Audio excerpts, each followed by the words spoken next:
la subduction va progressivement refermer l'océan. Les deux continents vont se rapprocher l'un de l'autre jusqu'à entrer en collision. Lors de ce phénomène de subduction, les sédiments vont être raclés sur le fond de l'océan. Ils ne passent pas en subduction pour former ce qu'on appelle le prisme d'accrétion. Alors maintenant, nous allons schématiser la collision. Donc la collision va former du relief. Il va y avoir du relief vertical. Et il va surtout y avoir ce qu'on appelle une racine crustale. Donc si on s'intéresse à l'intérieur des chaînes de montagne, on va avoir un empilement de croûtes continentales. On va avoir des chevauchements, des grands chevauchements. On va retrouver nos sédiments qui ont été raclés et qui sont déformés.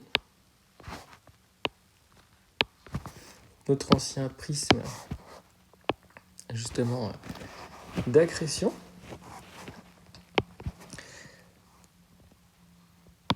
Nous allons voir également des restes de croûtes océaniques que l'on appelle des ophiolites qui vont rester coincés sous ces empilements de croûtes continentales, sous ces écailles de croûtes continentales. Et on n'oublie pas en dessous le manteau lithosphérique épaissi, donc manteau lithosphérique, croûte continentale. Donc en conclusion, pour ce schéma bilan de la collision, donc sous l'effet du raccourcissement horizontal, nous allons observer un empilement vertical d'écailles de croûte continentale. Donc on va voir des grands chevauchements dans les chaînes de montagne qui sont témoins de cet empilement. On va observer des sédiments plissés. On peut observer aussi des restes de lithosphère océanique qui est resté coincé lors de cette collision et qui forme ce qu'on appelle des ophiolites.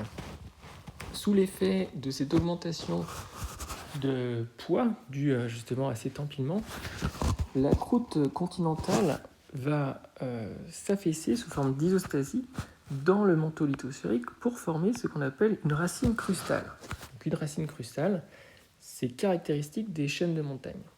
Donc ces roches qui sont dans la racine crustale, sous l'effet de l'augmentation de température, vont subir un métamorphisme. Dans les racines crustales se forment des roches du type gneiss et migmatite.